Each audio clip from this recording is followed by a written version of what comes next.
Olá! Hoje a gente vai conversar sobre um assunto super importante para a saúde das crianças: a pneumonia adquirida na comunidade. A ideia aqui é entender o que é, como ficar de olho nos sinais e, claro, o que fazer. Pois é, a gente já começa com essa frase forte que vem direto das diretrizes médicas. E ela tá aí para a gente entender a seriedade do assunto.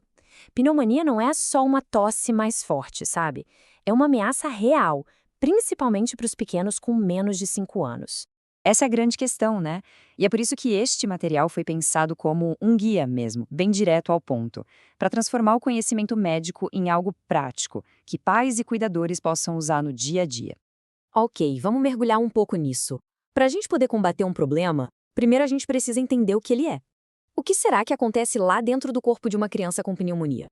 Bom, de um jeito bem simples, imagine que os pulmões são como esponjas, que deveriam estar cheias de ar. Na pneumonia, o que acontece é que uma infecção faz com que algumas partes dessas esponjas fiquem, digamos, encharcadas com um líquido. E claro, isso atrapalha a respiração e diminui o oxigênio que chega no corpo todo. É, na verdade, uma verdadeira batalha acontecendo ali, em nível microscópico. Começa com um vírus ou uma bactéria que consegue invadir, passa pelas defesas do corpo e aí começa a se multiplicar. O corpo reage, mandando células de defesa, e é essa briga que gera todo aquele líquido. O resultado é essa parte do pulmão que fica consolidada, ou seja, que não consegue mais fazer o trabalho de levar oxigênio para o sangue. Agora, olha que interessante. O culpado pela pneumonia costuma mudar dependendo da idade da criança. Nos bebês bem pequenininhos, os vírus são os maiores vilões. Já nas crianças maiores, com mais de 5 anos, as bactérias tomam a frente, principalmente o tal do pneumococo. E saber disso é super importante, porque ajuda o médico a decidir o melhor tratamento. Certo, agora vamos para a parte talvez mais crucial para quem cuida de uma criança: o que observar. Reconhecer os sinais rapidinho pode fazer toda a diferença.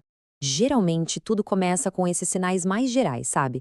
A criança fica mais caidinha, prostrada, sem muita energia, com febre e tosse. E um outro sinal de alerta bem importante é quando ela começa a recusar comida ou líquidos.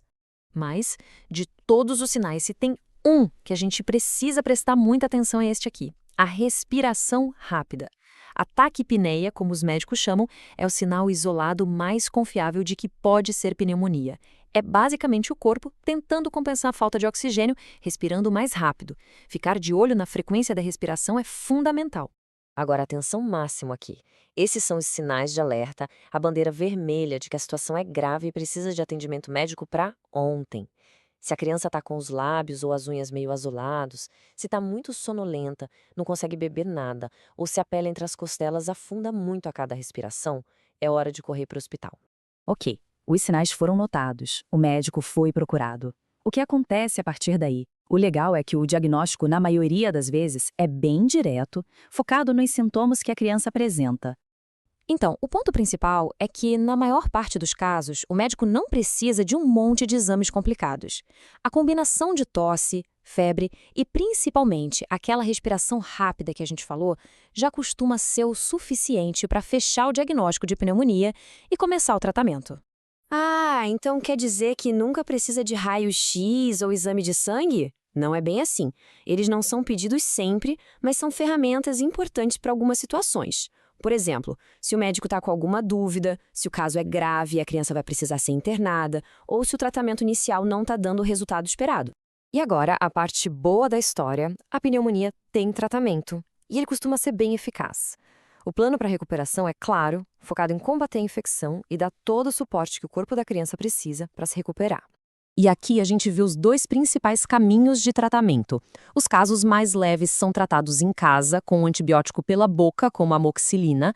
Já os casos mais graves, aqueles com sinais de alerta que a gente viu, aí precisam de internação no hospital para receber medicação na veia e um acompanhamento mais de perto.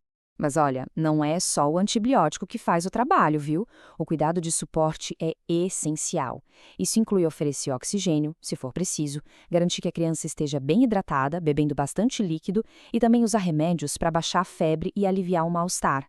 Tudo isso ajuda muito na recuperação.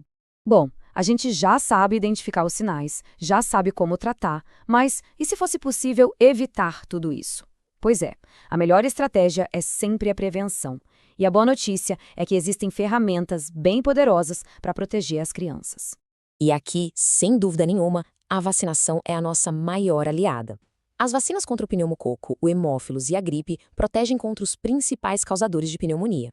Fora isso, o aleitamento materno, que fortalece as defesas do bebê, manter a casa livre de fumaça e cuidar bem de outras doenças como a asma, também ajudam a diminuir e muito o risco. E a gente termina com essa reflexão. Proteger uma criança da pneumonia não é uma tarefa só dos pais ou da família. É um esforço de toda a comunidade, que passa pela vacinação, pela informação de qualidade. Garantir que todo mundo tenha acesso a essas formas de prevenção é talvez o nosso maior desafio coletivo.